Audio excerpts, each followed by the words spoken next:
Je vous remercie, Monsieur le Président de l'Assemblée générale, chers collègues, Monsieur le Secrétaire général, Mesdames, Messieurs, distingués délégués. Monsieur le Président, au nom du Sénégal, je vous adresse tous mes vœux de succès à la présidence des travaux de l'Assemblée générale. Je remercie votre prédécesseur et renouvelle notre soutien au secrétaire général dans l'exercice de ses charges au service de l'organisation. Depuis notre dernière session, l'état du monde ne s'est pas amélioré. Pour des millions de personnes, le quotidien reste marqué par la peur, la violence, la pauvreté et les inégalités. Nombre de pays continuent de subir l'impact économique et social de la pandémie Covid-19. Le réchauffement climatique a atteint un niveau sans précédent. La tragédie de l'immigration clandestine nous rappelle la nécessité de mettre en œuvre le pacte mondial pour des migrations sûres et ordonnée, régulière, et de poursuivre sans relâche la lutte contre les réseaux criminels qui organisent ce trafic illicite d'êtres humains. Une guerre de haute intensité fait courir à l'humanité le risque d'une catastrophe majeure. En Afrique, la résurgence des coups d'État reste un sujet de grave préoccupation. Le Sénégal réitère sa ferme condamnation de toute forme de changement anticonstitutionnel de gouvernement. L'urgence de l'heure, c'est aussi le terrorisme qui continue de gagner du terrain en Afrique, sans réaction appropriée du Conseil de sécurité. À maintes reprises, notamment lors de son mandat au Conseil en 2016 et 2017, le Sénégal a alerté sur l'inefficacité des opérations de maintien de la paix en Afrique, dont les mandats et les équipements ne répondent guère à la nature des situations. Il n'y a pas de paix à maintenir là où il s'agit plutôt de la restaurer en combattant des groupes armés qui pillent et endeuillent au quotidien les populations innocentes, occupent des territoires entiers et menacent des États dans leur existence. Les péripéties tumultueuses de 2 missions de paix actuellement en Afrique sont édifiantes à ce sujet. En conséquence, le Sénégal invite à nouveau le Conseil de sécurité à assumer pleinement ses responsabilités dans la lutte contre le terrorisme en Afrique en vertu du mécanisme de sécurité collective prévu par la Charte. Dans le même esprit, nous appelons à la désescalade et au règlement pacifique de la guerre en Ukraine. Nous renouvelons notre soutien au droit du peuple palestinien à un État viable, coexistant pacifiquement avec l'État d'Israël, chacun à l'intérieur de frontières sûres et internationalement reconnues. Monsieur le Président, le thème de cette session nous rappelle que l'idéal à la base du multilatéralisme, c'est de créer et promouvoir entre les pays des relations confiantes, solidaires et inclusives. Le Sénégal reconnaît le service appréciable que le système des Nations Unies et celui de Bretton Woods rendent au pays depuis près de 80 ans. Mais nous savons tous que le système multilatéral, héritage d'un passé révolu, est devenu obsolète.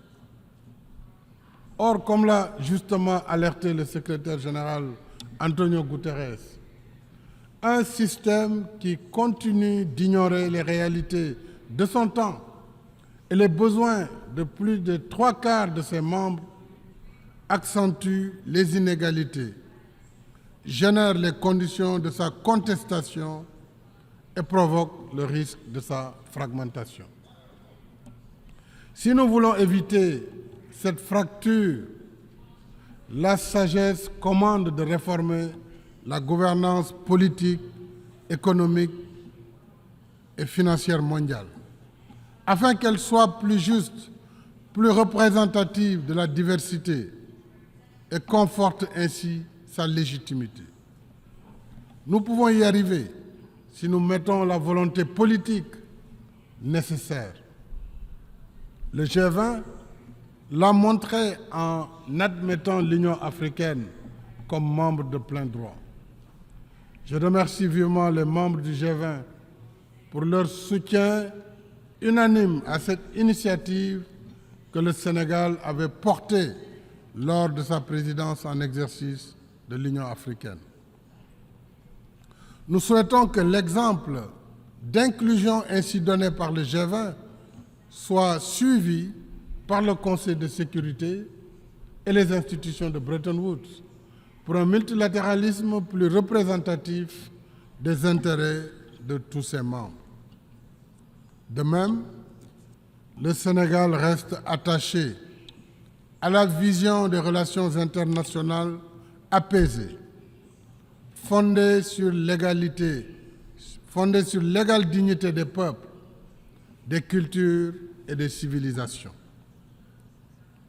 Le 31 octobre 1961, soit un an après l'indépendance de notre pays, le président Léopold Sédar Senghor expliquait ici, sur cette vision, par ces mots, et je le cite, « Une civilisation particulière ne saurait s'imposer seule sans dresser contre elle la majeure partie de l'humanité. » Fin de citation.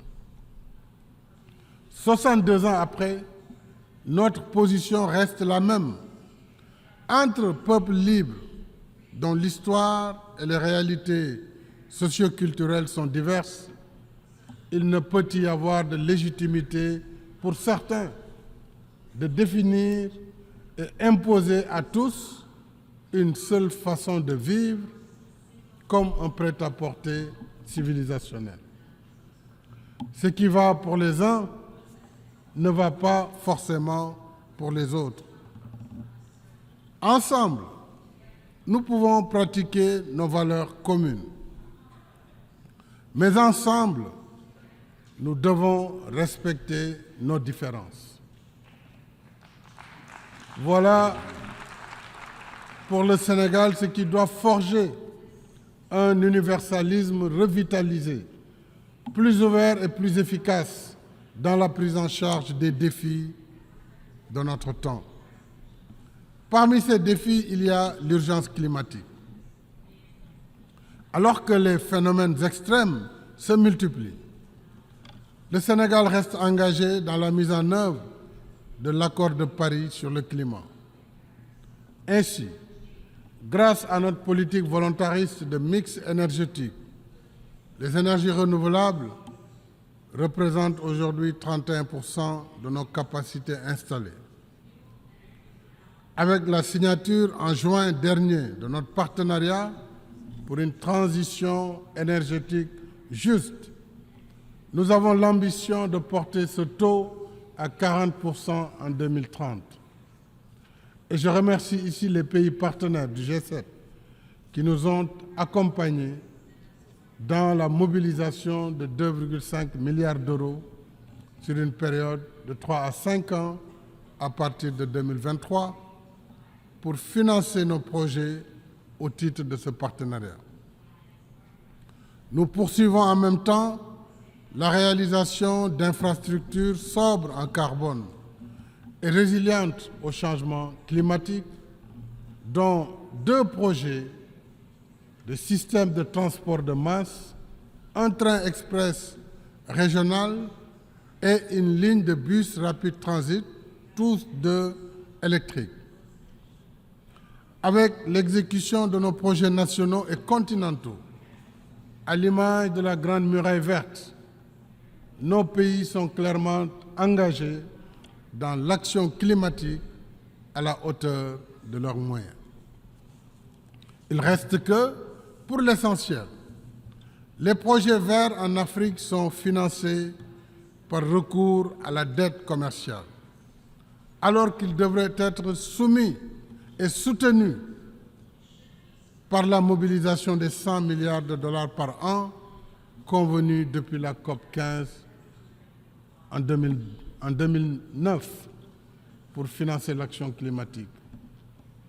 La justice climatique voudrait qu'un continent qui contribue pour moins de 4% des émissions et qui en souffre le plus ne soit pas condamné à s'endetter pour réparer et prévenir des dommages dont il n'est point responsable.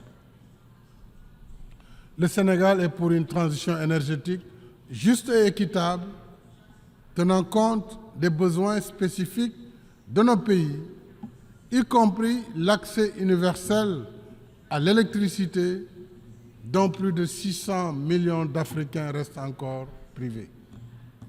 Alors, si nous voulons que la COP 28 soit le rendez-vous des promesses tenues, faisons en sorte que les financements annoncés soient disponibles et accessibles selon des procédures et modalités simplifiées et transparentes.